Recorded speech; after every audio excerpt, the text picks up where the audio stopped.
Solution हमारे सामने रखते हैं। तो ऐसे यूनिक पर्सनालिटी ऑफ एमसीएल, जो एमसीएल के रचनाकार, सलाहकार, शिल्पकार और निर्माता भी है, doctor Shyam Golam. Thank you.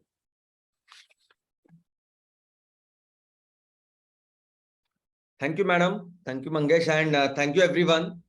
दोस्तों नमस्कार, मैं डॉक्टर श्याम गोलम फिर से एक बार आपका इस ट्रेनिंग सेशन में स्वागत करता हूं। मैं आशा करता हूं कि आप सभी लोग स्वस्थ हैं और आप अपने साथ अपने परिवार का, यानी घर का परिवार और एमसीएल परिवार दोनों का ख्याल रख रहे हैं। मैं ये भी उम्मीद करता हूं कि आप सभी लोग 1 घंटा बहुत अच्छी एक्सरसाइज कर रहे हो, अपने हार्ट, अपने लंग को मजबूत कर रहे हो और अपनी इम्यूनिटी को बढ़ा रहे हो। तो चलिए शुरुआत करते हैं आज के इस सेशन के साथ। दोस्तों सबसे पहले मैं आप सबको विजयादशमी की, इस दशहरे की बहुत बहुत शुभकामनाएं देता हूं। दोस्तों हमारे पूरे भारतवर्ष में इस विजयादशमी का बहुत बड़ा महत्व है। हमारे सबसे बड़े त्योहारों में से एक है ये विजयादशमी, दशहरा।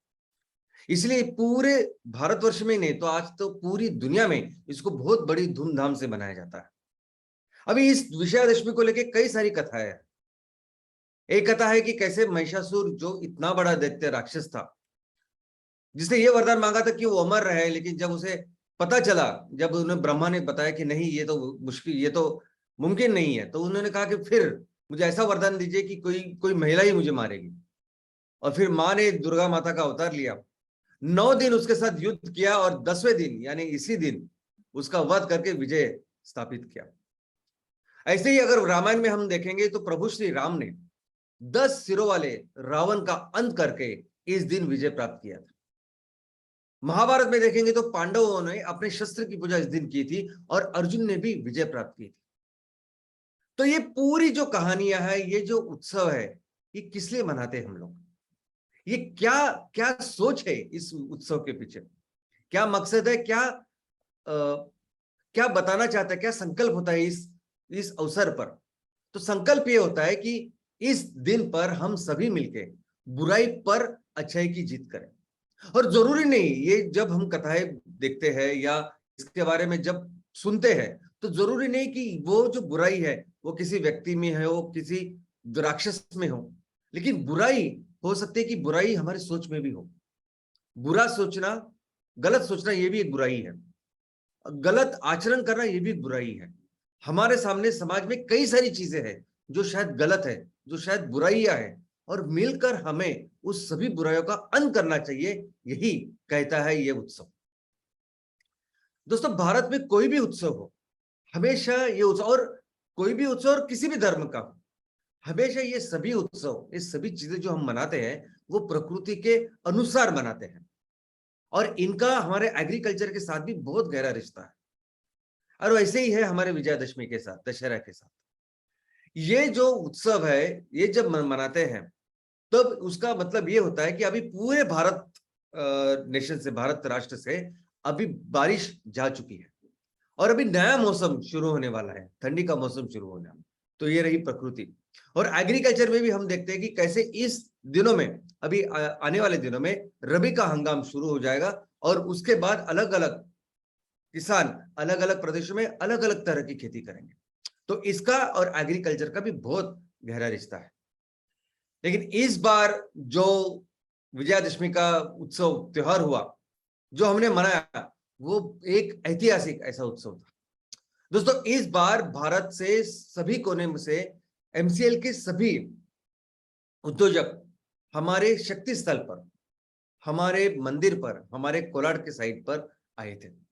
यानी पंजाब, हरियाणा, उत्तर प्रदेश, मध्य प्रदेश, उड़ीसा, राजस्थान, गुजरात, महाराष्ट्र, कर्नाटक, तेलंगाना, तमिलनाडु, आंध्र प्रदेश, यानी इन सभी जगहों से सभी उद्योजक आए थे और सभी ने मिलकर हमने उस उत्सव को मनाया। पहली बार हुआ जब से ये प्रोजेक्ट शुरू हुआ, जब से ये प्रोजेक्ट हमने कंप्लीट किया, तब पहली बार ऐसे किसी उत्सव का, ऐसे किसी इवेंट का आयोजन हमने उस जगह पे किया। इसके पहले कभी ऐसा प्रोग्राम कुछ भी हमने किया नहीं था।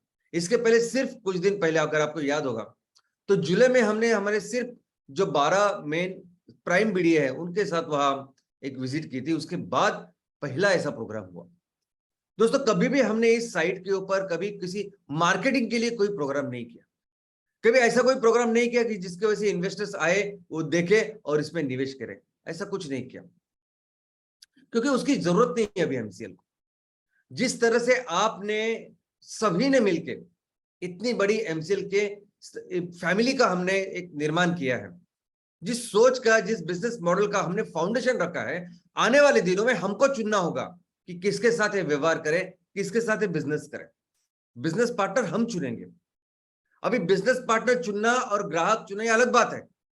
ग्राहक ग्राहक है, ग्राहकों के लिए हम सब कुछ करेंगे। ग्राहकों को जो चीजें लगती है ना, उसमें उनके घर में जाके हम प्रोडक्ट्स देंगे।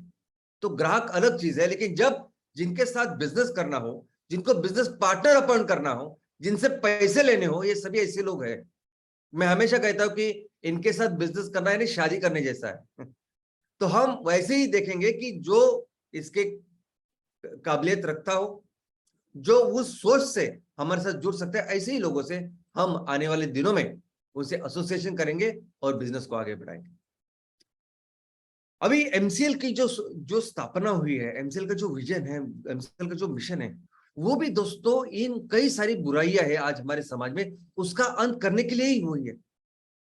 आज हम कहते हैं कि दशहरा का एक अर्थ ऐसा भी कहते हैं कि 10 सिरों वाला रावण, उसका अंत यानी दशहरा।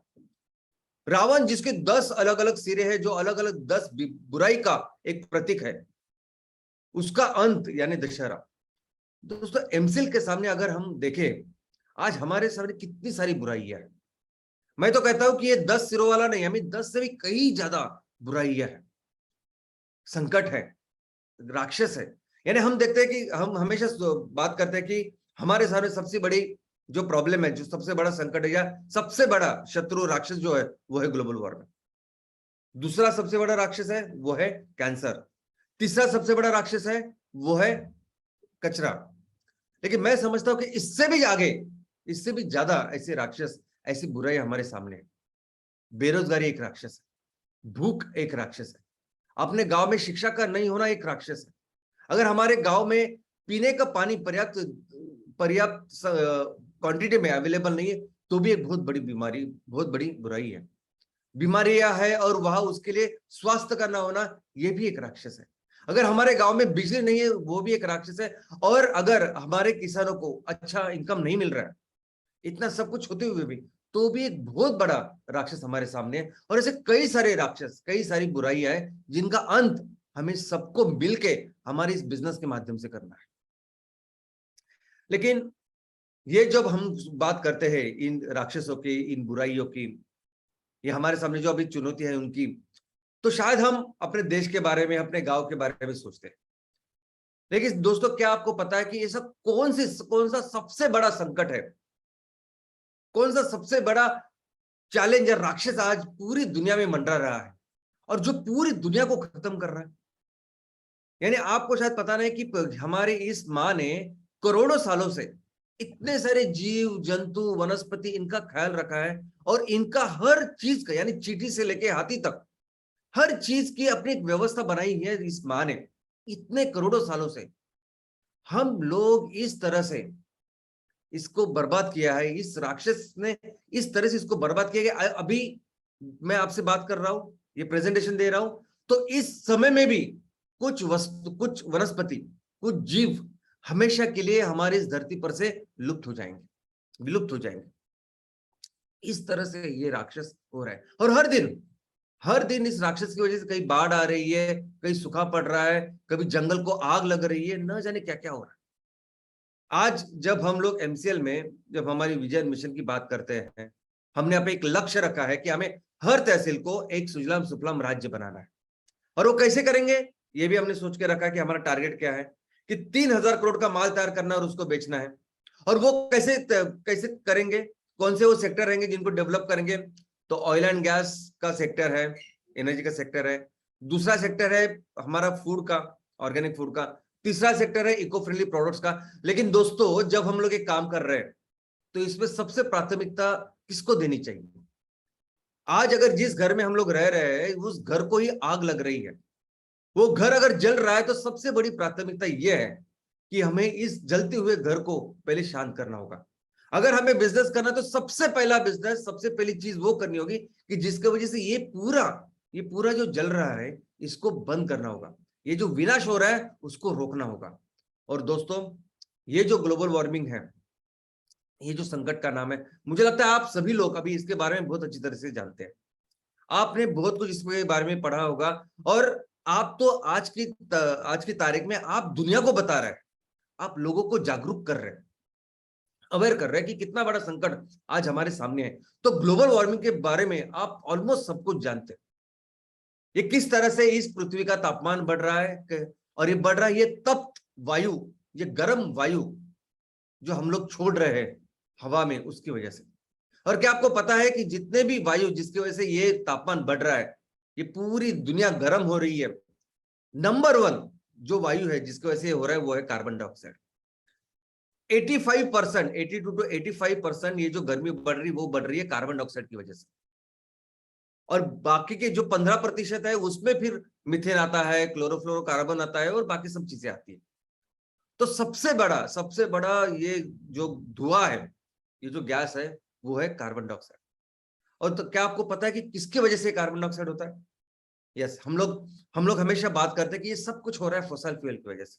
यस, ऑफ कोर्स, ये जीवाश्म ईंधन की वजह से हो रहा है, फॉसिल फ्यूल्स की वजह से हो रहा है। लेकिन सभी फॉसिल फ्यूल में सबसे खराब, सबसे गंदा, सबसे ज्यादा नुकसान करने वाला अगर कोई ईंधन है तो वो है कोयला। जब भी हम लोग जीवाश्म ईंधन की बात करते हैं तो हम 3 अलग अलग तरह के कैटेगरीज की बात करते हैं: घनरूप जीवाश्म ईंधन, द्रवरूप जीवाश्म ईंधन और वायुरूप जीवाश्म ईंधन। मैक्सिमम टाइम हम लोग ये द्रवरूप जीवाश्म ईंधन की बात करते हैं। द्रवरूप जीवाश्म ईंधन यानी क्रूड ऑयल। और क्रूड ऑयल से क्या निकलता है? जेट फ्यूल निकलता है, पेट्रोल निकलता है, डीजल निकलता है, केरोसिन निकलता है, नाफ्ता निकलता है, एलपीजी निकलती है ना, ये पूरा जो है ये इससे निकलता है। और हम लोग बार बार उसके ऊपर काम करते हैं। द्रवरूप वायुरूप जीवाश्म ईंधन वो क्या है? नेचुरल गैस है। जो सीएनजी आज हम लोग इस्तेमाल कर रहे हैं वो भी जीवाश्म ही है, वो भी अपने अपने तरीके से इस गर्मी को बढ़ा रही है। और घनरूप जीवाश्म ईंधन अगर कुछ है तो वो है कोयला। और इन सभी जीवाश्म ईंधन में सबसे ज्यादा गंदा, सबसे ज्यादा खराब, यानी पूरी दुनिया जिसको बोलती है कि सबसे खराब जीवाश्म ईंधन कुछ है तो वो है कोयला, जिससे सबसे ज्यादा ये प्रदूषण, सबसे ज्यादा गर्मी हो रही है, सबसे ज्यादा कार्बन डाइऑक्साइड ये दे रहा है। यानी आज अगर एक कोई राक्षस है, यानी हमने हमेशा वो कहानियां सुनी है ना कि कैसे कोई राक्षस तैयार होता है, जो राक्षस पूरी दुनिया को बर्बाद करने के लिए आता है, और फिर प्रभु श्री राम आते हैं या माँ आती है दुर्गा बन के। दोस्तों, एक्चुअली ऐसा राक्षस आज हमारे सामने है। एक्चुअली वो राक्षस की जो राक्षस पूरी दुनिया को जला रहा है, तबाह कर रहा है पूरी, जिसके बारे में ज्यादा हम लोग शायद सुनते नहीं अखबारों में, हमको पता नहीं, लेकिन जो लोग जिन्होंने इसके बारे में समझा वो इसके खिलाफ हो जाते हैं और आंदोलन करना शुरू होते। सिर्फ खिलाफ आने करके बात नहीं करते, तो आंदोलन करते। इतना बड़ा राक्षस इतनी बड़ी तबाही ये कर रहा है हमारे सामने। अगर सच में जो सबसे बड़ा राक्षस जो पूरी दुनिया को बर्बाद कर रहा है, और जब भी हम लोग ये बर्बादी की भाषा करते हैं ना, हम लोग सिर्फ लोग कितने मरे उसकी बात करते हैं, लेकिन दोस्तों शायद आपको पता नहीं कितना नुकसान ये राक्षस कर रहा है। और इस राक्षस का नाम है कोयला। हर जगह से कर रहा है। यानी कोयला ये कार्बन डाइऑक्साइड तैयार करने वाला सबसे बड़ा कारण है। कार्बन डाइऑक्साइड वैसे नॉर्मली भी तैयार होता है, एक नैसर्गिक प्रक्रिया में भी तैयार होता है कार्बन डाइऑक्साइड, लेकिन आपने हमेशा याद अगर रखा होगा तो प्रकृति ने ऐसी बनाई है हर चीज कि हर चीज का एक साइकिल है, चक्र है। कितना नाइट्रोजन बनेगा उतना एब्सॉर्ब होगा। नाइट्रोजन का चक्र हमने देखा, पानी का चक्र देखा, कार्बन का चक्र देखा, हर चीज का चक्र है। लेकिन हम क्या कर रहे हैं कि इस चक्र के बहुत आगे जाके कार्बन डाइऑक्साइड इतना तैयार कर रहे हैं, इतना दे रहे हैं, और उसका एक ही सोर्स है और वो है ये कोयला। ये अभी अभी आपने देखा ना कि अलग अलग तरह के ईंधन, हम पेट्रोल की बात करते हैं, डीजल की बात करते हैं, धुएं की बात करते हैं। दोस्तों, ये सभी तरह के फ्यूल एक तरफ, ये पूरे ईंधन मिलके जितना कार्बन डाइऑक्साइड तैयार करते हैं, उतना ही कार्बन डाइऑक्साइड अपना अपना ये कोयला तैयार कर रहा है। सोचिए, यानी गाड़ियों के ऊपर हम लोग कितना सोचते हैं, कितना अखबार में आता है, न्यूज में पढ़ते हैं, कौन इसके बारे में बताता है, बात करता है, मुझे बताइए। ये इतना खतरनाक है, कोयला इतना खतरनाक है, 40 से 50% पूरा जो आज कार्बन डाइऑक्साइड निकल रहा है, पूरा जो एमिशन हो रहा है, उससे 40 से 50% कोयले से आता है। पूरी दुनिया में इस कोयले के खिलाफ आंदोलन चल रहा है, पूरी दुनिया खिलाफ है कोयले के। और मैं आपको बोलता हूं कि आप भी अगर भी थोड़ा सा कोयले के बारे में आप सभी लोग पढ़ने के लिए चालू कीजिए, देखिए कि किस तरह से कोयला का निर्माण होता है, क्या क्या करता है कोयला, फिर आप भी इसके खिलाफ हो जाएंगे। क्योंकि ये कोयला, ये राक्षस एक्चुअली पूरी दुनिया को तबाह कर रहा है, बर्बाद कर रहा है, मार रहा है, एक्चुअल सेंस में ही मार रहा है। यानी अभी तक ऐसा होता था कि ऐसे रिपोर्ट थे कि पूरी दुनिया में 1 मिलियन यानी लगभग 10 लाख लोग साल के मरते हैं इस फॉसिल फ्यूल की वजह से। अभी जो रिसेंट रिपोर्ट है पिछले साल आई हुई, वो ये कहती है कि 5 में से 1 यानी जितने भी मृत्यु होते हैं पूरी दुनिया के अंदर, अलग अलग कारण, नैसर्गिक अनैसर्गिक सभी तरह के कारण, उसमें से 1 मृत्यु हो रही है इस फॉसिल फ्यूल की वजह से। आपको लगेगा कि लंग का कैंसर होके वो मर गया, या 5 साल का भीतर का जो बच्चा है वो किसी कारण गए, ये सभी तात्कालिक कारण होते हैं। इन सब के पीछे बहुत बड़ा हाथ है इस राक्षस का, इस फॉसिल फ्यूल का। और कोयला, ये हम लोग हमेशा जीवाश्म ईंधन की बात करते हैं, जहां भी देखो जीवाश्म ईंधन की बात होती है, लेकिन उसकी डिटेलिंग की ज्यादा बात नहीं होती दोस्तों। अभी इसमें आपको बताऊं मैं कि कोयला एक तरफ है, यानी सभी ईंधन एक तरफ और कोयला एक तरफ है। आप सिर्फ कोयले के बारे में सोचोगे तो तबाही चालू होती। आपने अगर सोचा कि मैं कोयले की तरफ, कोयले के साथ मिलकर हम लोग ये प्रोजेक्ट करेंगे, कुछ भी करेंगे, तब से तबाही चालू होती। कैसे? आप सोचो कि मुझे कोयला भी निकालना है, और 2 तरह की चीजें हैं। मैं बहुत डिटेल में इसको बताऊंगा आपको, क्योंकि आपको समझना जरूरी है। आने वाले दिनों में आप वो लोगों को कि ये सब चीजों को बदलने वाले, तो मैं डिटेल में बताऊंगा आपको। लेकिन आज संक्षिप्त में बता रहा हूं कि कोयला ओपन सरफेस से बहुत ज्यादा निकाला जाता है। ओपन सरफेस यानी क्या? पूरा जंगल बिंगल तोड़ के सब कुछ करके ओपनली, फिर जैसे आप देख सकते हैं पिक्चर में वैसे। और दूसरा ऐसा अंडरग्राउंड भी होता है यूरोप में, बाकी की जगह पे, लेकिन वो कम होता है। लेकिन ये दोनों में जैसे भी आपने उसको हाथ लगाया, और आपका ये बर्बादी, आपका मृत्यु का तांडव चालू होता है। डिटेल में देखेंगे हम लोग, आज नहीं, लेकिन डिटेल में देखेंगे किस तरह से कितने सारे लोग मरते हैं। जब आप कोयला निकालते हैं ना, आप सिर्फ कोयला नहीं निकालते, पूरी बर्बादी उससे निकालते हो। दोस्तों, ये कोयले का ट्रांसपोर्टेशन, पूरी दुनिया में इतना कोयला लगता है, इतने बड़े ट्रांसपोर्टेशन, आपने सभी ने कभी तो कभी जिंदगी में वो कोयले की भरी हुई ट्रेन देखी होगी। कभी कभी वो उस एक ट्रेन में 50, 60, 70 इतने बोगीज होते हैं, पूरे भरे हुए होते हैं कोयले से। मैक्सिमम टाइम में ये जो ट्रांसपोर्टेशन होता है रात की इसमें होता है, ताकि ज्यादा समझे ना। लेकिन कोई भी ट्रांसपोर्टेशन हो, ये ओपन उसमें रह के कितना ज्यादा बर्बादी करता है, ये भी हम लोग देखेंगे। चाहे वो इस ट्रेन से हो, चाहे वो समुद्र के जहाज से हो, किसी से भी। और जब कोयले का इस्तेमाल होता है, कोयले का इस्तेमाल थर्मल प्लांट से तो होता ही है, लेकिन उसके अलावा कई सारे ऐसी इंडस्ट्रीज है जहां इस कोयले का इस्तेमाल होता है। और जब वो इस्तेमाल होता है, तब उसकी प्रोसेस में ही, जब उसको उपयोग करे, तो उसके प्रोसेस में ही वो कई सारी चीजें करता है। क्या होता है, ऐश वगैरह, वो सब हम लोग डिटेल में देखेंगे। लेकिन दोस्तों, जहां जहां आप कोयलों को हाथ लगाते हैं, वहां वो शुरू होता है। और ऑफ कोर्स एक बार आपने कोयले को जलाया, तो जो गर्म वायु तैयार होते हैं, वो तो आपने देखे। लेकिन दोस्तों, जब भी आप देखो, एकदम कॉमन सेंस है कि अगर जमीन में से ये करोड़ों सालों की, लाखों सालों की प्रक्रिया है कि जिससे वो कोयला बना है, बायोमास से कोयला बना है, लेकिन उसके साथ कई सारी चीजें होती है ना अंदर, उसको आप निकाल रहे हो जमीन से और उसको जला रहे हो जब, तो दोस्तों कितने क्या क्या होगा उसमें, बताइए। उसमें सल्फर होगा, इसमें मर्क्यूरी होगी, उसमें कई सारे ऐसे मेटल्स हो गए जो आप सोच भी नहीं सकते। कभी आपने देखा हुआ कि टायर को जलते हुए सामने, कभी आपने देखा है कि इलेक्ट्रिसिटी की वायर होती है उसको जलते हुए, जो वायर के ऊपर का रबर भी जलता है और अंदर का वो मेटल भी जलता है। सोचिए बहुत बड़े पैमाने में अगर ये जल रहा है हर जगह, क्या होता होगा। लेकिन ये बर्बादी है, और ये सब जानते हैं, जो भी लोग इसमें काम करते हैं, जो लोग इसको समझते हैं, सब जानते हैं कि कैसी पूरी दुनिया खा रहा है ये कोयला। लेकिन आज मैं आपको एक भयानक भयानक वास्तव आपके सामने रखना चाहता हूं, और वो क्या है? तो वो ये है कि पिछले साल हमने इस कोयले के ऊपर जितने भी थर्मल पावर प्लांट्स है, इलेक्ट्रिसिटी के विद्युत केंद्र है, उसको बढ़ाया है। ज्यादा प्लांट्स आ रहे हैं जो अभी कोयले को इस्तेमाल करेंगे। इस साल में अलोन हम लोगों ने 176 गीगावाट इतने क्षमता के प्लांट्स कोयले के ऊपर सिर्फ लगाए हैं।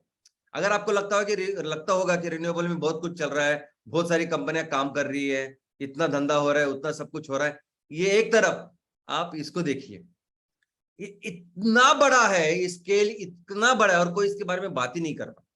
कुछ महीने पहले कोयला कम पड़ रहा था, तो आपको पता है कि पूरा भारत में कैसे हुआ था। पूरे भारत में बिजली का संकट आया था, सिर्फ कोयले के सप्लाई कम हुआ था इस कोरोना में। जब लोग नहीं गए थे, जब मजदूर वगैरह लगते हैं वो नहीं थे, तब कोयले के जैसी सप्लाई कम हुई तो पूरा बिजली का संकट हमारे देश पे भी था। तो कोई कुछ भी करे, लेकिन आज इस राक्षस बहुत बहुत ज्यादा बढ़ रहा है। 176 गीगावाट, 1 गीगावाट यानी 1000 मिलियन वाट, मेगावाट सॉरी। और इसका कारण यह है कि आज भी पूरी दुनिया जो बिजली के लिए किसके ऊपर डिपेंड रहेगी, तो वो है कोयला। किसी भी देश में अगर आप जाओगे तो कम से कम 50-60 से लेके 80-85% तक आज जीवाश्म ईंधन का उपयोग होता है बिजली की निर्मित के लिए। तो अगर 60% अगर आप बोलते हैं कि बिजली बन रही है जीवाश्म ईंधन की वजह से, तब 40% कोयला होगा। आप अगर कह रहे हैं कि 80% जीवाश्म ईंधन लगता है तो उसमें 70% कोयला होगा। आज ऐसी परिस्थिति पूरी दुनिया में है और इस परिस्थिति में सब है, यानी अमेरिका, चाइना से लेके यूरोप से लेके हर देश इसमें है। और अगर हमारे देश की बात करें तो हमारे देश की परिस्थिति तो बहुत ही गंभीर है। हमारे देश में 75% जो बिजली है वो जीवाश्म ईंधन से बन रही है और इस जीवाश्म ईंधन में, इस फोसिल फ्यूल में सिर्फ है कोयला। ऑलमोस्ट सभी जो हमारे थर्मल प्लांट्स वो सभी कोयले के ऊपर है, सिर्फ थोड़े से प्लांट है जो नेचुरल गैस के ऊपर है। मैक्सिमम ऑलमोस्ट सब कुछ बिजली जो हमारे देश में बन रही है वो कोयले से बन रही है। इसलिए दुनिया का सबसे ज्यादा कोयला, दूसरे नंबर पे है हम लोग।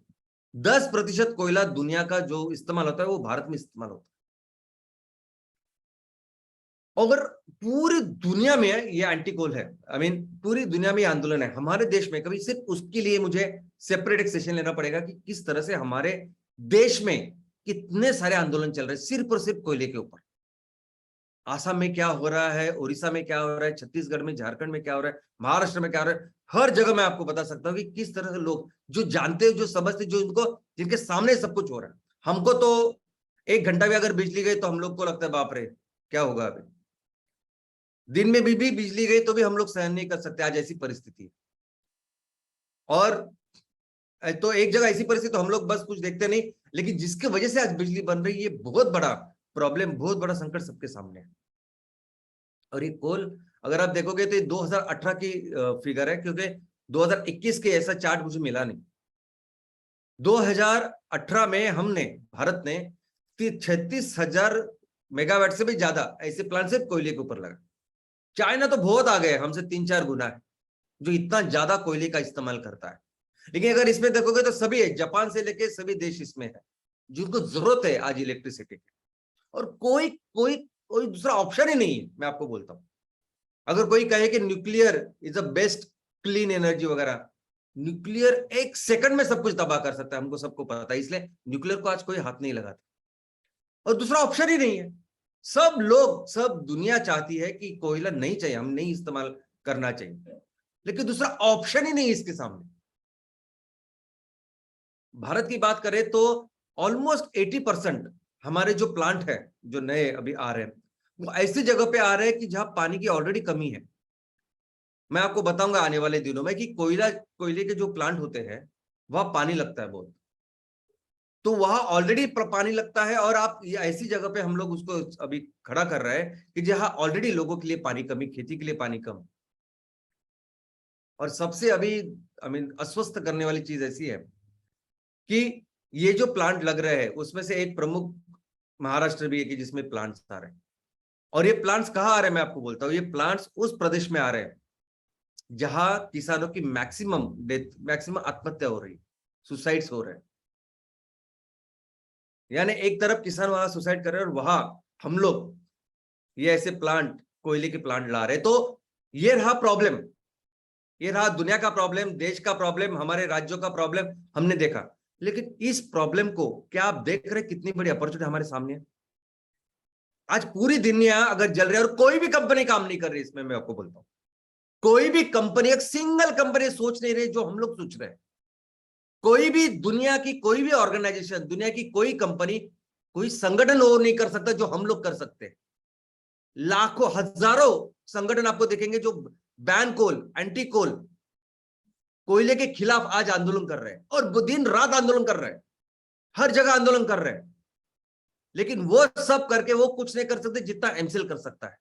दोस्तों वो तो सिर्फ आंदोलन करते हैं, लेकिन वो आंदोलन कर रहे हैं, दूसरी जगह क्या हो रहा है हम लोग देख रहे हैं, किस तरह से ये बढ़ रहा है, कोयला बढ़ रहा है, हम लोग देख रहे हैं। आप सोचते हैं कि अगर हम इसको एक नजरिए से देखें, अलग नजरिए से, तो कितना बड़ा पुण्य का काम है। मैं बिजनेस तो है कंपलसरी, बिजनेस की बहुत बड़ी अपॉर्चुनिटी है ये, लेकिन कितने बड़ा पुण्य का काम है ये जो जिस जगह पे आज जो प्रोजेक्ट आ रहे हैं, विदर्भ की बात लीजिए, अगर प्रोजेक्ट आने दीजिए ना, वहां हमारे किसान अगर आज वो आत्महत्या कर रहे हैं, वही बहुत बड़े पैमाने में अगर कोयला तैयार करे और वही दे, तो कितने बड़े संकट, कितनी बड़ी बुराई का अंत हम लोग मिलकर कर सकते हैं। ये जो प्रोजेक्ट है ना, ये जो प्रोजेक्ट ऐसा प्रोजेक्ट है कि बहुत जल्दी हम लोग इसको लगा सकते हैं और पूरी दुनिया की इसको जरूरत है। देखो इसमें कोई एक्सेप्शन नहीं है, आज पूरी दुनिया ने साइन किया है वो पेरिस एग्रीमेंट, और रास्ता नहीं है। पेरिस एग्रीमेंट जब साइन किया ना, लोगों को पता है कि सबसे ज्यादा जो आज एमिशन हो रहा है वो सिर्फ और सिर्फ कोयले से हो रहा है। आप पेट्रोल की गाड़ी निकाल के उसमें ईवी डाल रहे हैं तो वो कुछ भी नहीं, 1% भी नहीं है। यानी दवाई इतनी बड़ी बीमारी है, सबसे बड़ा प्रॉब्लम जो है उसकी तरफ कोई देख नहीं रहा। हमारे लिए कितनी बड़ी अपॉर्चुनिटी है, मिलके हम सभी लोग एमसीएल में जितने भी एंटरप्रेनर हैं, आप सोचेंगे कि अगर हमने इसके ऊपर काम किया और बहुत जल्दी काम किया, क्योंकि जितना आप फास्ट हो सकते हैं उतना हम लोग फास्ट कर सकते हैं इसमें, तो कितने सारे रावण, कितनी सारी बुराई का अंत हम लोग इसमें कर सकते हैं दोस्तों। इसलिए बहुत जल्दी आइए और बहुत जल्दी इसको करते हैं, बहुत जल्दी करते हैं, क्योंकि एक साथ 10 नहीं, कई सारे चेहरे वाले सी बुराई का अंत इससे होगा, इस प्रोजेक्ट से होगा। मैं आपको आह्वान करता हूं कि आपके तहसील में इमीडिएटली इस प्रोजेक्ट को चालू कीजिए। अगर आप अभी ज्वाइन हुए 1 हफ्ते पहले, तो भी इसके ऊपर फोकस कीजिए, बाकी और 1 साल 1.5 साल वाले तो कंपलसरी कीजिए। दोस्तों कुछ भी करके आपके सभी के प्रोजेक्ट इस मार्च में लगने चाहिए, और कोई भी जितने भी लोग पहले थे, अभी नए आए, सभी के प्रोजेक्ट में मार्च में लगने चाहिए, ऐसा फोकस कीजिए। और अगर ये करना होगा तो कंपलसरी हमें प्लांटेशन, यानी अगर मार्च में सबके प्रोजेक्ट चालू करने हैं, मार्च में वो प्रोडक्ट यानी कोयला तैयार करके अगर दुनिया में बेचना है, तो कंपलसरी हमें दिसंबर में ये खेती चालू करनी होगी। अभी जो हंगाम दशहरा के साथ, विजयादशमी के साथ शुरू हुआ है, उसमें हमें हमारे इस नेपियर ग्रास की खेती शुरू करनी होगी, मैक्सिमम दिसंबर तक करनी होगी। और किसानों को हम लोग, मैं ये नहीं कहता कि आप ऐसे ही बोल दो, ऐसे कैसे बोलेंगे बताइए। यानी कुछ भी नहीं है, प्रोजेक्ट लोकेशन भी कुछ नहीं है, आप सिर्फ किसानों को बोल दो कि चलो चालू करो, ऐसे कैसे करेंगे आप। यानी मैं जब बोलता हूं कि दिसंबर तक हमें ये करना है, तो आपके पास अभी 2 ही महीने हैं कि 2 महीने में इसके लिए जो काम है वो करने हैं आपको। तब जाके जब किसान ये माल लगाएंगे, किसान जब मार्च में ये सब खेती तैयार करके आपके पास रॉ मटेरियल लाएंगे, तब आप तैयार होंगे फैक्ट्री के साथ। तो कितने भी पुराने आप हो, कितने भी नए आप हो, अभी कुछ मत सोचो, अभी सिर्फ सोचो कि इस 2 महीने में मुझे ये काम करना है। 2 महीने में मुझे ये प्लांटेशन शुरुआत करने से पहले मुझे प्रोजेक्ट का पूरा फाइनल करना है, एग्रीमेंट का फाइनल करना है, उसके पहले जो काम है, उसके जो कुछ कर रहे हैं हमें प्रिलिमिनरी वर्क्स, वो पूरे करने हैं। वो फैक्ट्री का पूरा तैयार करके, सेटअप तैयार करके, फिर किसानों को बोलना है कि देखो अभी लगाओ जल्दी, हम लोग यहाँ तैयार है खरीदने के लिए। हो सकता है कि वहां से प्लांट एंड मशीनरी को आने के लिए 1 महीना लगेगी, तो ठीक है, प्लांट एंड मशीनरी शायद आपकी जनवरी एंड तक लगेगी, लेकिन मार्च में जब किसान अपनी फसल लेके तैयार हो जाएंगे, तब आप तैयार रहेंगे अपनी फैक्ट्री के साथ, और ये जब काम करेंगे तभी जाके हम लोग इस दुनिया का प्रॉब्लम भी सॉल्व करेंगे और अपने देश में भी बहुत बड़ी एक क्रांति ला सकते हैं।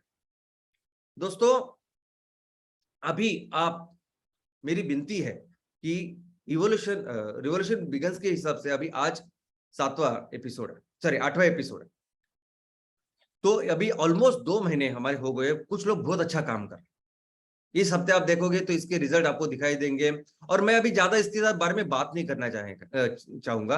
ये जब प्रोजेक्ट चालू हो जाएंगे आपको सबको पता चलने वाला है। शायद हो सकता है कि आगे के प्रोग्राम उनकी जगह पे हो। तो कुछ लोग बहुत ही अच्छा काम कर रहे हैं और जिनकी वजह से उनके प्रोजेक्ट अभी जल्दी हम लोग शुरू करेंगे। लेकिन बाकी के भी लोगों को मैं बोल रहा हूँ कि आप जल्द लोकेशन फाइनलाइज कीजिए, कुछ भी हो। अब मुझे पता है कि तहसील में, हर जगह तहसील में वैसी परिस्थिति नहीं है।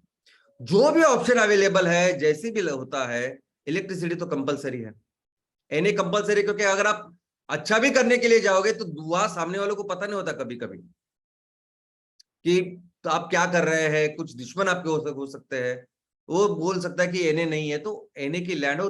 जो बेसिक 2-4 चीजें जो मैं आपको बोलता हूँ वो कंपलसरी कीजिए। क्या ऑप्शन हो सकता है, क्या कर सकता हूं मेरी तहसील में, हम लोग मिलके सॉल्व करते हैं इसको। ये जिम्मेदारी है आपकी मेरी कि जल्द से जल्द इस चीज को शुरू करते हैं। और कंपलसरी 250 प्रोजेक्ट अभी इस मार्च में चालू, यानी वो माल तैयार कर रहे और बेच रहे, ऐसी सिचुएशन चाहिए। इनफैक्ट 250 भी कुछ नहीं, आज 800 कंपनी हमारे पास ना। आप 800 का 800 कोशिश कीजिए, फिर भी हम लोग कुछ नहीं कर पाएंगे। इतना बड़ा जो संकट है, इतना बड़ा प्रॉब्लम है, इसमें अगर 800 प्रोजेक्ट भी हम लोग लगाए तो कुछ भी नहीं ज्यादा करेंगे। इतना बड़ा मार्केट है, आप सोच नहीं सकते कि इतने लोग रेडी है बाहर इसको खरीदने के लिए। ऑफकोर्स उनको प्रोडक्ट वो चाहिए जो हम लोग तैयार करने वाले, एमकोल चाहिए उनको, एमकोल ब्रांड। कोई भी बायोमास लिया और उसको कॉम्पैक्ट करके दिया, वो नहीं चाहिए उनको। दोस्तों, आज इतनी जरूरत पूरी दुनिया को है। अगर ग्लोबल मार्केट आप देखोगे, देखो हमें जो भी कुछ काम करना है, यानी आपके छोटे से गांव में कोई भी हैंडीक्राफ्ट भी अगर तैयार हो रहा है ना, तो हम वहां जाके मुझे हम मिलके अमेरिका में बेचना है, यूरोप में बेचना है, दुनिया में बेचना है। तो जो भी काम करेंगे ना, इनफैक्ट एमसीएनजी भी हमने जो जो सोचा है, हर प्रोडक्ट सबसे इंपॉर्टेंट है। आने वाले दिनों में जो ये बात भी तो हो गई, विजन मिशन हमारी जो सोच है, मकसद है, सब अच्छा है, इंटेंशन भी अच्छा है। लेकिन प्रोडक्ट वो है जो जो एक्चुअल उनके काम आएगा, ग्राहकों के, जिसको वजह से ग्राहक बार बार उसको लेंगे। हमें अपने अच्छे प्रोडक्ट के साथ इतना एस्टेब्लिश करना है कि लोगों को लगे कि अगर एमसीएल से माल लिया ना तो बस चिंता नहीं। ग्लोबल मार्केट में तो इसकी बहुत जरूरत होती है। आपको ग्लोबल मार्केट में जब हमें सबको मिलके जाना है, तो वो प्रोडक्ट, उसके स्पेसिफिकेशन और उसका अच्छा बना बहुत बहुत जरूरी है, जिसके ऊपर हम लोग काम करें। और मैं आपको बोलता हूं कि पूरा समुद्र, यानी एक जगह से ये संकट जो है दुनिया का, ये भारत के लिए एक बहुत बड़ी अपॉर्चुनिटी है। दोस्तों, 1%, दुनिया का 1% भी अगर माल तैयार करना है ना, कोयले का, कोयला बहुत खतरनाक, मैं आपको बोलता हूं, आपको किसी को बताने की जरूरत नहीं कोयला कितना, जब मैं आपको अभी समझा रहा हूं ना, सभी दुनिया जानती है। आप सिर्फ माल लेके जाओ तो लोग खड़े खड़े। 1% भी माल बेचना है तो भारत के सभी तहसीलों में, 5500 तहसील में 2 प्रोजेक्ट लगाने पड़ेंगे। यानी 250 प्रोजेक्ट की बात नहीं कर रहा हूं मैं, 250 तहसील की, या जो भी अभी 800 हो रहा है। हमारे 5500 तहसीलों में, हर तहसील में 2-2 प्रोजेक्ट लगाने पड़ेंगे, तब जाके 1% दुनिया को बेचेंगे हम लोग। अगर 10% की बात कर रहे हैं हम लोग, 10% क्यों? क्योंकि हमें खुद घर में लगता है 10%, तो घर में जितना लगता है उतना भी अगर हमें बनाना है, तो पूरे तहसील, हर तहसील में, और पूरे भारत में, पूरे भारत की तहसीलों में की बात कर रहा हूं, 5500 तहसील की बात कर रहा हूं मैं। तब ये 20 प्लांट लगाएंगे, तब जाके हम लोग 10% बनाएंगे भारत के लिए, दुनिया के लिए। और जो दुनिया के लिए हमने लक्ष्य रखा है 20% का, तो उसके लिए तो 40 प्लांट लगाने पड़ेंगे। आपको लगता होगा आप अरे ये कहां से हमने शुरू किया था, बायो सीएनजी तैयार करनी है, और ये कोयला भी हो रहा है। क्या ये कोयला का भी बायो सीएनजी निकल जाएगा और कोयला का ही काम हमें करना है? तो बिल्कुल ऐसा हम सोच ही नहीं सकते। कैसे सोच सकते हैं आप?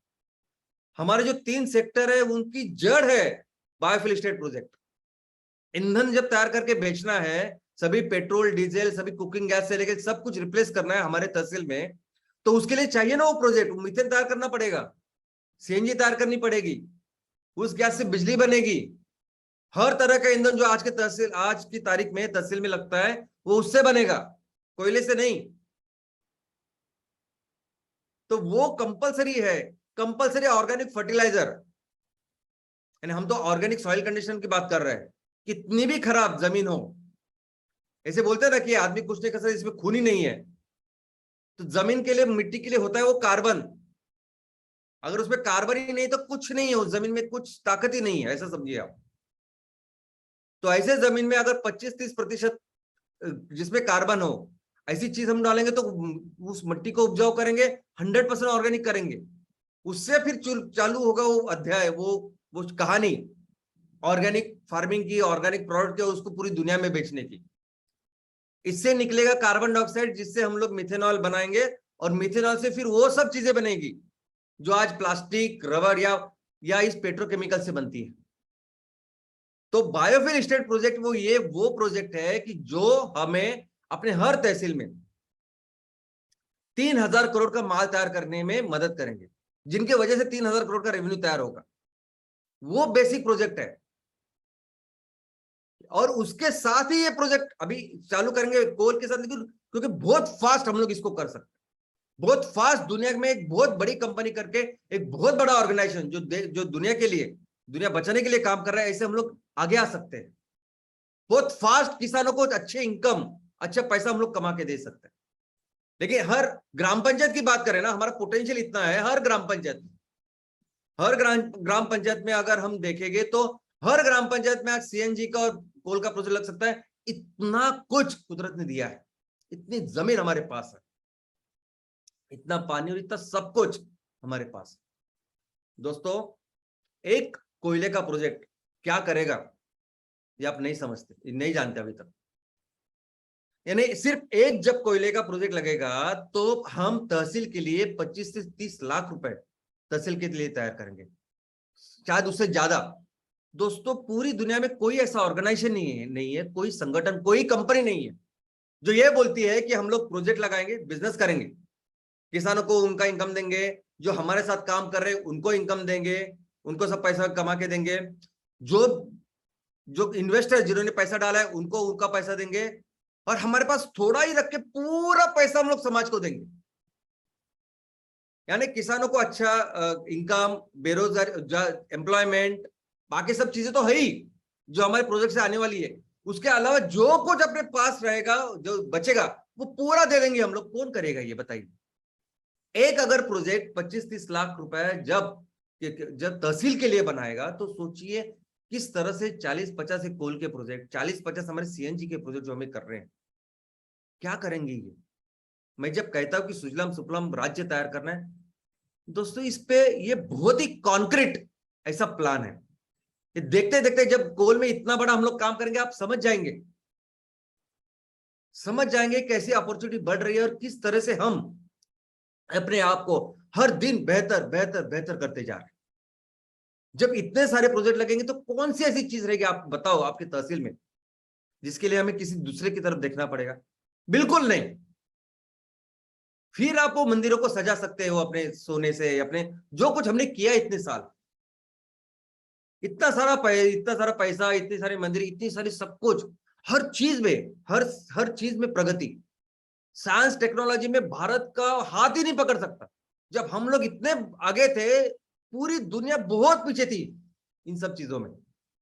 तो हर विषय में इतनी जो प्रगति होती है ना, वो तब होती है जब बच्चों को अच्छा आहार मिलता है, अच्छी शिक्षा मिलती है, जब आजू बाजू का जो इंफ्रास्ट्रक्चर वो अच्छा होता है। और ये आराम से हो सकता है क्योंकि पूरी दुनिया आज हमारा मार्केट है, और पूरी दुनिया में कोई ऐसा नहीं काम कर सकता जो हम मिलके और जो हमारा किसान दुनिया के लिए कर सकता है। और जब ये काम करेंगे तो अपने आप हमारा जो देश है वो दुनिया की सबसे बड़ी अर्थव्यवस्था बनेगी। तो आइए एक संकल्प करते हैं विजय का, इस विजयादशमी के, कि हम अपने देश को फिर से दुनिया की नंबर 1 अर्थव्यवस्था बनाएंगे। और ये सभी जो बीमारियां, ये बुराइयां जो सिर्फ हमारी नहीं पूरी दुनिया के ऊपर है, उसका मिलकर हल करेंगे। धन्यवाद। Thank you.